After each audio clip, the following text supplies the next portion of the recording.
Hey there, everyone. It's Alyssa. I'm your host of my newest podcast, Hecate Calling. And as some of you know, my background as a yoga therapist and a business strategist. But before I had my daughter, I also hosted 50 episodes of the Wild Wisdom podcast, which was really centered on mind body medicine. And so, with my background, now that I'm a mother of a 4-year-old, life has changed. And I've been called to renew this podcast, but in a different way. And so it has a new name. It's called Hecate Calling. And we are going to talk about all the things I love. That's one of the reasons why I wanted to share this, because it is the intersection of business expansion, soul awakening, feminine embodiment, and ancestral healing. And all of these things are the things that I weave into my daily lives and the things that I weave into with my clients. And I felt that bringing a podcast back was the best way for me to really share all of this knowledge, not only from myself, but from the guests that we'll have on the show, but weave this in because why I do my work is because I am probably one, if not the only, the first woman in my ancestral lineage, especially my maternal lineage, where I have freedom. I have choice in how to live my life. And some of that, yes, is based on the decisions I've made, but some of that is based on the personal development and growth I've done to connect to my ancestors, to raise my frequency vibrations and clear distortion patterns, and to really know myself and connect back to my intuition, my wild wisdom, which is why I love that term. And so, and there are many, many things that have led me to where I am today.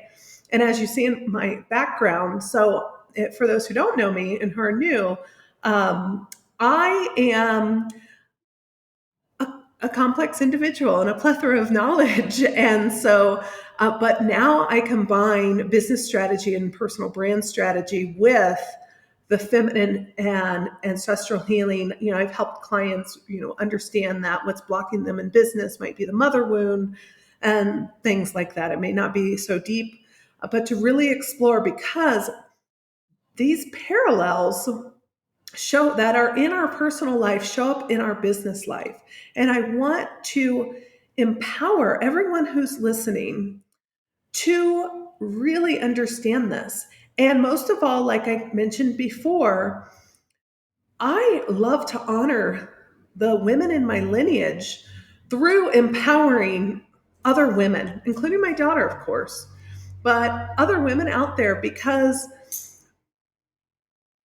I don't want to go deep into a story just yet, but it's really, really important when we take a step back and think about women and who we are today. We have so much opportunity, and we are really where there's a revolution going on. We had the feminist revolution go on in the 60s, 70s, and that helped pave the way for many things and the opportunities we have today. But now I feel like it's a feminine revolution. And the feminine can weave into everything we do, including our business. And this podcast is to show you how.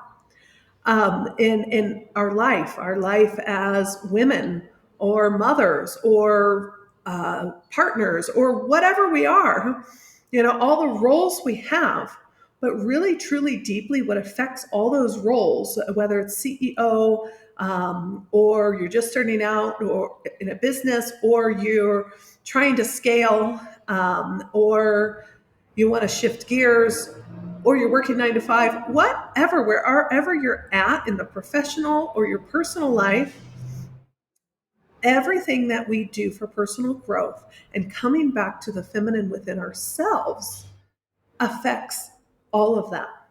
So it starts with ourselves and where we are. So the more I work on myself, the better mother I am, the better business owner, the more in flow I can be. And not just working on myself and, oh, I do all this self-care, but really what I found, it is connecting to the feminine. And I know some of you who may be tuning in are like, what the hell does that mean? And we will explore that episode by episode. But what I wanted to share is that, because I have some amazing guests lined up that really dive into this, that are embodying the feminine themselves or on their journey, or just experts, subject matter experts in their field. And one of the things I love to do is teach and learn and share. And so this is a platform that I can do that with all of you. So I want to tell you a little bit about my story of exploring the feminine, and maybe you can think about yours. And so it began, and I'm still on the journey, and I'll tell you like where I am at now too. So it began. I'm sure it began a long time before this, but I remember specifically that I was at a luncheon for the Indie Holistic Hub, because I'm originally from Indianapolis, Indiana, although I live in San Miguel de Allende in central Mexico. And I, sharing, I think I was wearing a dress, which I didn't wear a lot of dresses back then. I do now. Not for any particular reason, except that I live in Mexico. But so, I'm at a luncheon meeting other holistic practitioners. This is when I owned my yoga studio and wellness center. And a woman, a Russian lady, came up to me afterwards, and I saw her eyes kind of shift. And she said, "You are a combination between your mother and your father, except that you're too much like your father and you need to hide your balls." And I was like, yeah, she's right. And I appreciate honesty. And she said other things to me, which aren't like in my mind right now. But I remember being like, and she mentioned like you can wear a dress and all this jewelry and stuff, but it's like the energy that you're putting off is so masculine. And it made me think, what is the feminine? Like, I have no idea. Like, I obviously know it's not just wearing dresses and putting makeup on, but I really don't know what it is. And that was when I first started thinking about embracing the feminine and what I could do. And I thought, I don't know. And I just explored. And that was, let's see, that was at least 5-6 years ago, maybe more. And I thought, okay, let's discover. And I'm still learning. I'm still diving. I mean, some of these interviews I'll have is because I love to learn. And so talk to people who really have even more expertise on specific subjects than I do. And we can all learn together. I love that. So as I explored, one of the things I did in my business, so when I had my yoga studio and wellness center for over 5 years, I started out small with 1,000 square feet and expanded into over 2,500 square feet. I had, I don't know, the yoga studio itself was probably over 1,000 square feet or more, and 3 therapy rooms. And we had all kinds of different therapies, energy medicine, facials, all kinds of stuff, a retail shop in the front, all kinds of stuff. It really was a sacred space. And I loved it. Although what I did was I brought my masculine energy of my corporate background into my entrepreneur life. And I'm sure, like, raise your hand right now if you can relate. Like, pop a comment in below. Like, you can probably understand that. You may, as a woman, understand that and do that, because my women bosses were masculine energy. And I didn't know any other way to be, except that one time I do remember, and you'll have to bear with me as I settle back into podcasting. I may go off on a tangent, but I have my notes to keep me on track. But I had a wonderful boss in my 20s, but she was in the masculine totally. And I didn't realize that was what it was at the time. But I remember when I left, I wasn't treated very well. And I was like dedicated to her. And I had put in my notice, and she kind of like dismissed me. And I was like, oh, okay, well, I guess I wasn't valued at all. Like, she just made a comment because she was pissed that I was leaving after 7 years or whatever I was there. And I made a vow to myself that I would never treat someone like that. And when I became a COO of a National Alternative Investments Organization, which is the job I was leaving for, because I wanted, at that point in time, I wanted to rise up to CEO status in associations, because I used to be a certified association executive and hold that prior to yoga and all of that. We all have our journeys. And so I remember my marketing person wanted to go back and work remotely from her home, with her old company. And I said, okay, no problem, and I remember she was kind of shocked because she was nervous, of course, coming and telling me, because most people are nervous to tell their bosses they're going to leave. And she was like, oh, wow, you took that well. I was like, and I told her this story. I said, I vowed to never treat my staff like that, because we all are going to grow and move on and move up. And I want to personally support that. So the reason I'm sharing that part is that I think that is part of feminine energy, is that we're lifting each other up and not tearing each other down. And that is something we can apply in the workplace, in our businesses, with our teams, and that sort of stuff. And I'll do an episode about working with teams and delegation, because I think that's really important, and why it's hard for us, but that's a whole nother episode. So anyway, as I journeyed through, and during my time as the COO at the Alternative Investments Group, I was trained in yoga. I went to Germany for 2 10-day intensives with Cindy Lee, and worked remotely. And I made those decisions. I worked in a mostly male organization. Like when I went to the conferences, I was one of like 5, maybe 10 women in patent leather heels and dresses. Like that was me, and dressed to the nines. And, I loved some of that. But then I was like, I don't love this, and eventually I left and followed my heart into entrepreneurship. But like I said before, I brought all of that, bull in a china shop, I was often called, because I have this like, I'm a Virgo. It's Virgo season. So like everybody's like Virgo memes everywhere. And I'm like, yeah, that's totally me. Even though of course, like I have, different rising and moon signs too. Um, it's like, yeah, I was called a bull in a china shop. Yeah. And especially in dealing with a bunch of men, same. So when I left to open my yoga studio and wellness center, actually, I didn't leave directly for that. I left to pursue what my heart wanted. And eventually I opened up the yoga studio and wellness center. But I brought all that masculine energy into that. I was working 10 to 12 hour days. I'm like a make it happen person. Let's do it.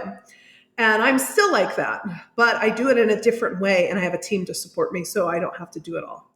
So after, I loved it. We built something beautiful. I mean, people still tell me they miss it.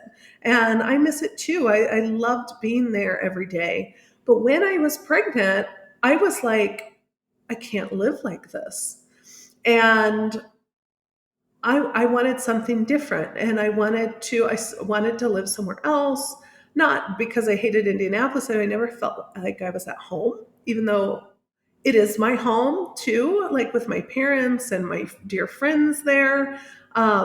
It's still, I felt like I was missing a piece of me, and that was culture and language and things like that. And I traveled all over the world, but I had always wanted to live somewhere else.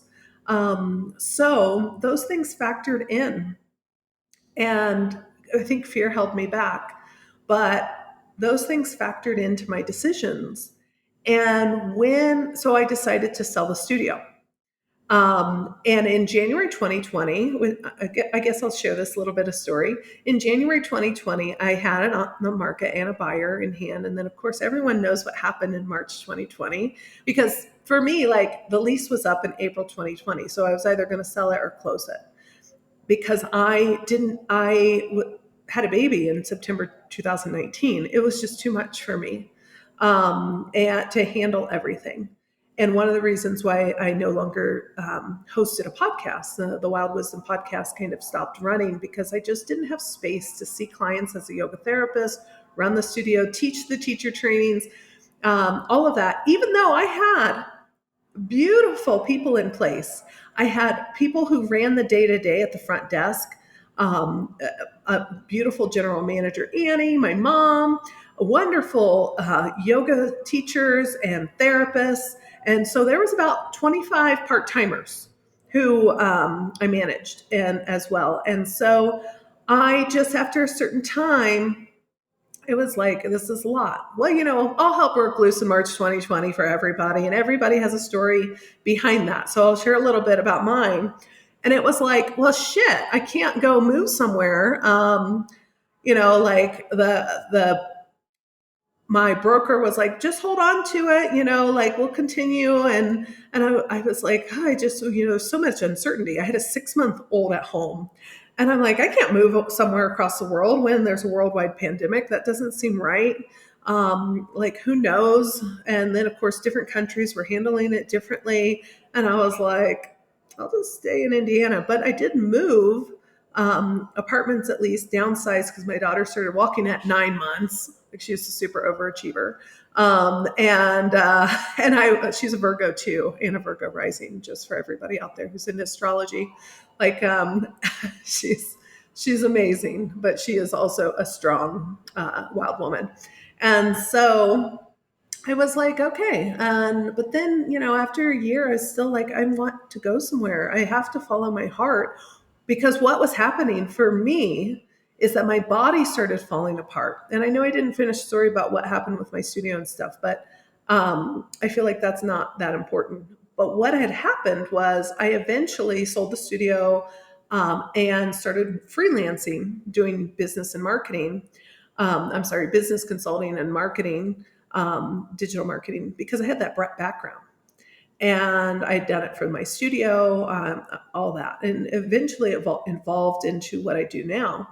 But within 6 weeks, yeah, I had 8 clients and I had another business. But the whole point of this story is that I intentionally made these decisions that I wanted freedom. I wanted time freedom to be with my daughter. And since I've only worked part-time since I've had her, I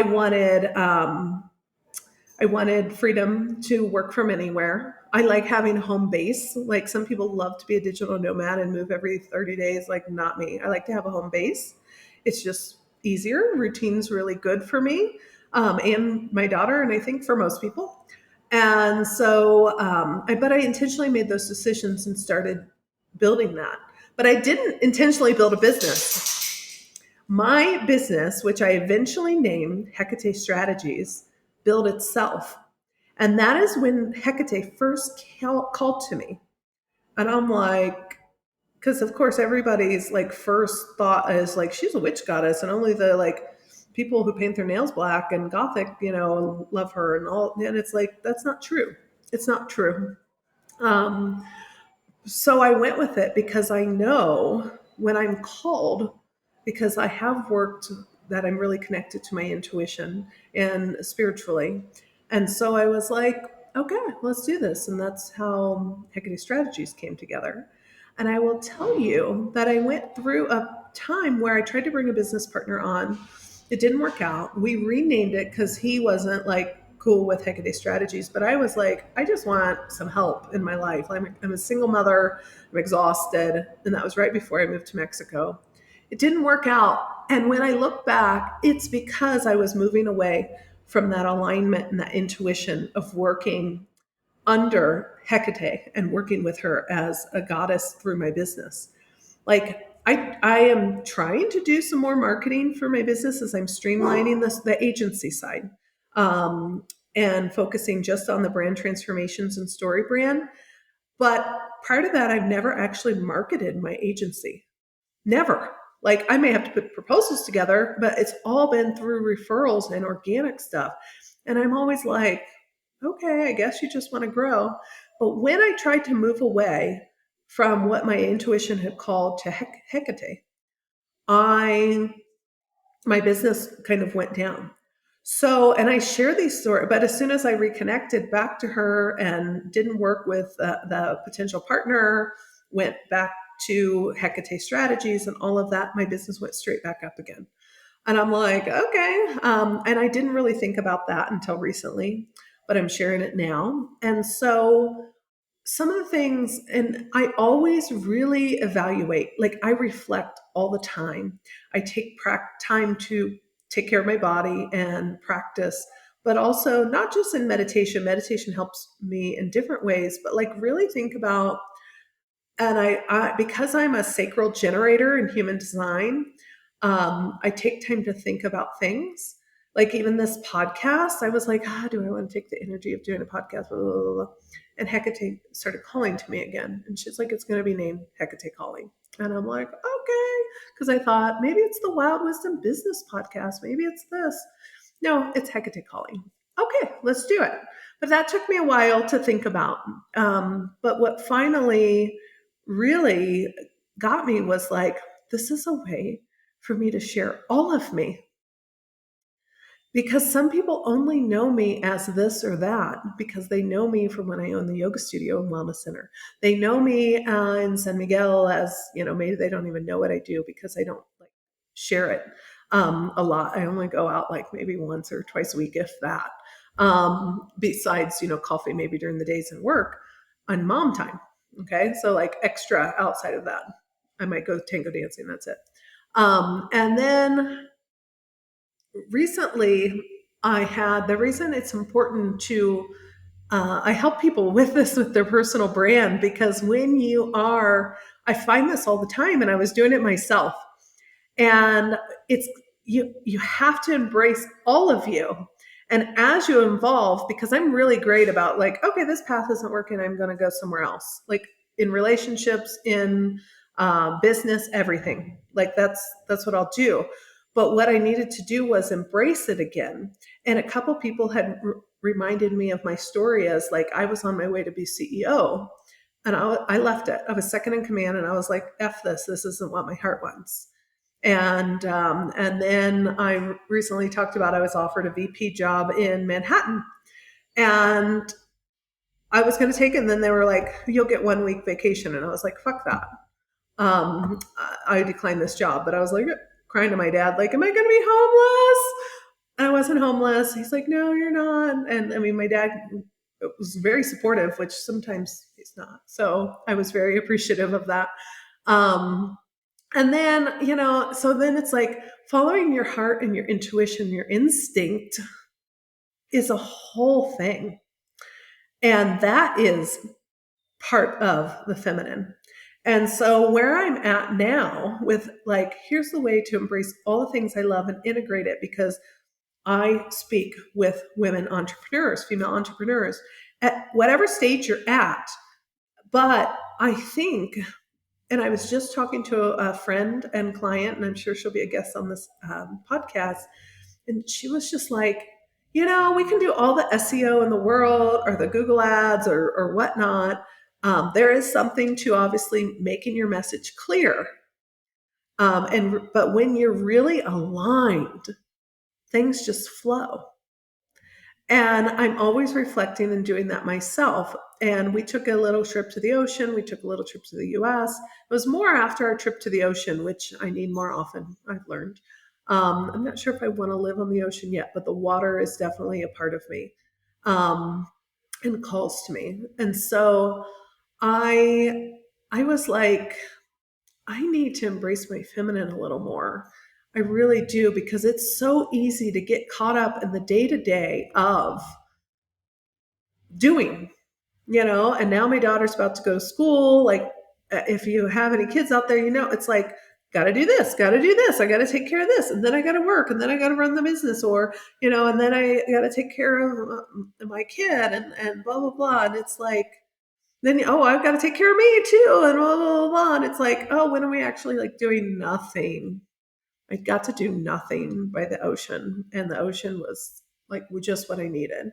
And so it was like, but how can I integrate all of this into my life? And I already have I've already done it in many ways. So this is constantly ever evolving, right? Connecting with the feminine. And I share my story in this first episode just so you can understand and relate. And I hope you do. And I'd love to hear, how you relate. And so feel free to message me, DM me, or comment. And so it's like, okay, I have flexibility. I go out dancing at least once a week. I go to Pilates. I'm going to start yoga again. Like, I do Qigong, I do these things, but I'm still doing. Okay. I have trouble doing nothing, although I'm trying to get out to the hot springs more often for that water time and to do nothing. And we're always doing in some way, but not in the sense of like, I have to be productive. And I try to flow with my cycle, and I'll have a guest or two on about that. But I really try with those rhythms and cycles in my life, and that's really, really helped. But it was still like I need more because I'm still tired and that sort of stuff. And I started reflecting, and then I was having a conversation when I was in the US in Indianapolis with my friend Rita, who will also be on the show. And we were talking about the feminine. And that's really what it is, like deeply embracing the feminine. And it's like the how. And I'll have her share her story about this, like she shared with me on the podcast. But it's like, how have we been shown the feminine? So for all of us, our first knowledge of the feminine is with our mothers. And so if our mothers were not in the feminine, if they were over sacrifice, over giving, that sort of stuff, they're actually not in the feminine. And so we don't know how. And if our grandmothers were the same, we don't know how. And I'll go more deeply in with Rita for those stories about our grandmothers. And it's important to think about our families. And some of that was out of survival and stuff. But it's like, what does the feminine mean? And so I'll end with, I started thinking, okay, I really need to turn into this even more.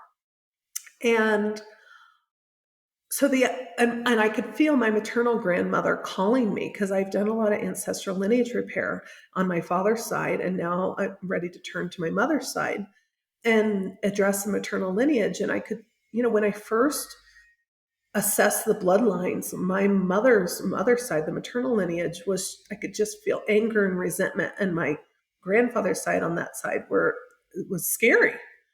And so the way you do lineage repair is work from the most well to the most unwell. As a best practice, you could do whatever you want, but then you have the blessings. And I've seen it really shift. So when I reassessed the bloodlines, I didn't feel that anger and resentment anymore, or this on my maternal lineage, or the scariness on my grandfather's lineage on my mother's side. And I was like, oh, so some things have been shifting because I've been shifting. And I was like, interesting. And so finally I was kind of nervous and anxious about it, because I think it's a huge thing. And I finally took the time to, after reassessing the bloodlines, and this is the work of Daniel Four, and I've also done some work with his wife, and I'll put those links into the show notes. But he wrote the book Ancestral Medicine, and I did their group course because I'm so attuned, but I'm too attuned, and I'm learning how to really be attuned and not like set boundaries. And I've learned that, which I think is really important, because everything's energy. And because spirits know I can feel them, like they love to come to me. That's a whole nother episode. But so I constantly make boundaries now, and I learned how to do that, clean, smudge, all that kinds of stuff. But I was like, okay, I'm ready to connect with my elder ancestral guide on my maternal line. And it took me a while to do that. I had several grandmothers come in ready and willing to help.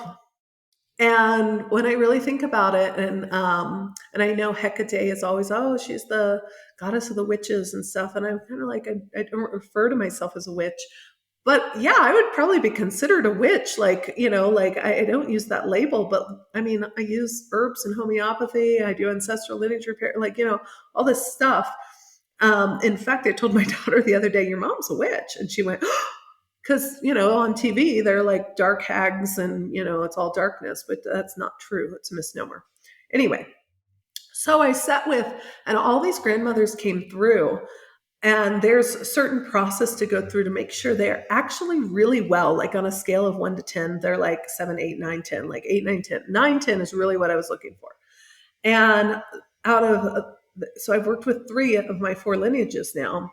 And this one was the hardest to find someone because also, and I realized that my brain couldn't process going back beyond maybe, because my maternal lineage is from Ireland, but then also, where they were before, migrated prior to that, yada, yada, yada. Like, my brain just like couldn't go back. And so I took a moment and said, okay, I need to, like, I had assessed these grandmothers that came, but I felt sometimes like, no, you may be like a 6 on the 10, like you may be, but you still could use more healing. I need to find the 9s and 10s. But I realized, and then I even had a couple goddesses come in. One was a blonde goddess. I'm not sure, but I know Demeter is a blonde goddess, but she was the goddess of the sea. And she was blonde, and I'm always learning this stuff. So feel free to comment and share whatever you know. But I was like, she came and I was like, oh, you're not on my lineage, because that's one of the questions we ask. I'm like, you're a goddess, like you're really calling to me. The sea calls to me for sure. So you do these assessments, and I had to stop. And I looked up, because I have done my DNA. When I started doing lineage repair, I asked my aunts for information and learned more about my grandmothers and grandfathers. And she does ancestry.com. I did my DNA test through, Alexei or Sergey Genetics or something. I can't remember. I'll pop that link in the show notes though, because it's a privately owned company. And so I looked at my maternal haplogroup, and I'm J. And so I looked at the map and was like, okay, that explains why I was seeing someone from Roman times, seeing someone in nomadic in the sand. And then finally, okay, I had a little bit of conscious recognition, and I went back into my visualization to contact my ancestral guide on my maternal line, and was like, okay, like she's like in what is now the Middle East, like way, way, way, way back. Like after the migrations from Africa into the Middle East, but not, into Europe yet, and present day. And it was just like, wow. And so she danced when she first, came in, like this dance of joy, and had black hair, kind of looks like my art here. And I'm like, well, maybe that's why I fell in love with this art. Like the first piece of artwork I ever fell in love with and had to buy. I'm not usually like that. And I was like, oh my gosh. And it was sort of enlightening and I asked her to come present day, after assessing if she was well enough and willing to help heal the lineage, because we don't heal as humans. Like, we initiate and ask and request and invite our elder guides to do it. But again, that's a whole nother episode of diving into ancestral healing and lineage repair with someone. I'll bring in a guest expert on that. But I'll even share maybe a little bit that I know in one solo episode. But I love the interview style. And so I was just sort of taken aback, like how far I had to go back when my feminine lineage, my maternal lineage, was very, very well and vibrant and connected to the earth and nature. And that just goes to show how, this was before patriarchal times and that sort of stuff, but like how far we all have to go back to reconnect to the wild woman inside And I'm still learning. I'm just sharing my experience here. And it's like, wow, like we have so much to learn about being women and embodying the feminine as women and as men too. That's another episode. Maybe I'll bring a guest for that. But it's like there's so much, so many layers of patterns that are deeply rooted for millennia, generation after generation. And we're starting to break that. And that is the feminine revolution. And I hope you've enjoyed. I'm going to try to keep these solo ones like 30 minutes. I guess I'm going a little longer, but like I want to keep them shorter. But I hope that you've enjoyed kind of how I've shared, and I'll continue to share because like last night I had a dream because I've been asking for guidance. How can I continue to know where to move forward? And of course, this podcast is one way. How can I continue? And then last night I dreamt, and it was like water, communing with water. Because I live like where it's dry. And I think that's why it's coming up. Like, I'm like, I need water. Because I've never lived by the ocean, but my ancestors have. The goddesses that commune with me have. So these are all things like when we're reconnecting, and especially reconnecting to the feminine in our lives and within our personal lives and our business lives, because they are not separate. They influence each other. And as I share these episodes, I'll share more and more examples, everyday conversations I have with clients where I'm like, that's why you're blocked. Like, that's why you're stuck. You got to go solve that personal issue or, whatever. So, like they are intertwined. But for women and men, because it's about flow, but this podcast is targeted towards women. And so it's really about embodying the feminine. And I hope that I can help you learn about doing that within your life and your business throughout this podcast and every episode, whether it's solo with me or with a guest. And I may even do some like coaching kind of style episodes. But welcome. Thank you for listening in. And I love to hear from you. Please comment, DM me, follow me, whatever. Connect with me in any way if any of this resonated with you, and tell me what you want to learn about, what you want to hear, because I'm so excited to continue to record all of this and share all of this wisdom with you on Hecate Calling.